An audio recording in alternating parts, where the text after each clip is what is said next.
চিত্রনায়িকা শবনম বুবলী দাবি করছেন সে শাকিব খানের স্ত্রী, কিন্তু অপরদিকে আপনি দেখেন সময় টিভির একটি সাক্ষাৎকারে মেগাস্টার শাকিব খান সেখানে স্পষ্টভাবে ক্লিয়ার করেছেন চিত্রনায়িকা অপবিশ্বাস এবং চিত্রনায়িকা শবনম বুবলী দুজনেই শাকিব খানের জীবনের অতীত, কিন্তু নাছোড়বান্দা তার দুই সাবেক স্ত্রী।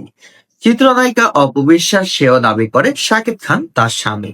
অপরদিকে শবনম বুবলীও সেম কানেকশন, তিনিও দাবি করছেন শাকিব খানের সাথে তার ডিভোর্স হয়নি, তারা এখনো লিগ্যালিটি হাজব্যান্ড ওয়াইফ।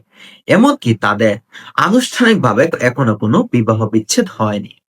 কিন্তু অপবিশ্বাস অনেক জায়গায় বলতে দেখা গেছে, আবার শাকিব খানকেও বলতে দেখা গেছে চিত্রনায়িকা শবনম বুবলীকে নাকি বিয়েই করেননি মেগাস্টার শাকিব খান। বিয়ে ছাড়াই সন্তানের মা হয়েছেন চিত্রনায়িকা শবনম বুবলী। এই কথা শোনার পর সামাজিক যোগাযোগ মাধ্যমে রীতিমতো ঝড় বইছে। অপবিশ্বাসের দিকেও সে চিত্রনায়িকা শবনম বুবলী একদিন একটি সংবাদ মাধ্যমে দাবি করেন, আপনারা যারা ভাবছেন চিত্রনায়িকা অপবিশ্বাস বিবাহিত, আসলে তিনি বিবাহিত নন। এমন দাবি করার পর রীতিমতো সামাজিক যোগাযোগ মাধ্যমে শুরু হয় আলোচনা। চিত্রনায়িকা অপবিশ্বাস বললেন, আমার বিয়ের কাবিননামা সেটা শাকিব খানের বাড়িতে খুব যত্ন করে রাখা হয়েছে। এমনকি আমার বিয়ের কাবিননামার কাগজটি শাকিব খান আমাকে দেননি, সেটা তিনি তার বাড়িতে যত্ন করে রেখে দিয়েছেন।